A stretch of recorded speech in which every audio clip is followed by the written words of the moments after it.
ಮಾಹೇಶ್ವರದ ಶ್ರೀ ರಾಜರಾಜೇಶ್ವರ ಸಹಸ್ರಾರ್ಜುನ ಮಂದಿರದಲ್ಲಿ ನಾವಿದ್ದೇವೆ.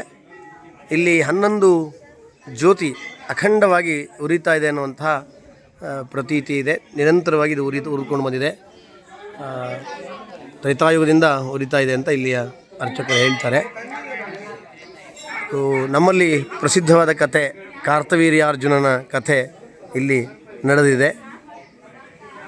ಸಹಸ್ರಬಾಹುವಾದಂತಹ 1000 ಭುಜಗಳುಳ್ಳ ಕಾರ್ತವೀರ್ಯ ರಾವಣನನ್ನು ಸೋಲಿಸಿದ ಕಥೆ. ಅವನು ನರ್ಮದೆಯನ್ನು ತಡೆದು ಅಲ್ಲಿ ಅದರಿಂದಾಗಿ ರಾವಣನಿಗೆ ಕ್ರೋಧ ಬಂದು ರಾವಣನಿಗೂ ಮತ್ತು ಅವನಿಗೂ ಯುದ್ಧ ಆಗಿರೋ ಕಥೆ, ಅವನನ್ನು ಬಂಧಿಸಿಟ್ಟಿರುವಂಥ ಕಥೆ, ದತ್ತಾನುಗ್ರಹ, ಇವೆಲ್ಲ ಇಲ್ಲಿಯ ಅರ್ಚಕರು ಹೇಳ್ತಾರೆ. ಇಲ್ಲಿ ಒಳಗಡೆ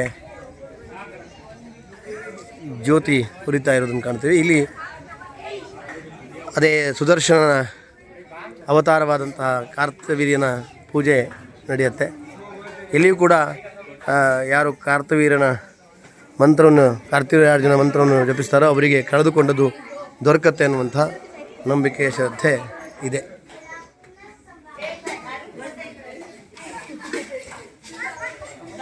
ತುಂಬ ಉತ್ತಮವಾದಂತಹ ನರ್ಮದೆಯ ತೀರದಲ್ಲಿ ಈ ಮಂದಿರ ಇದೆ.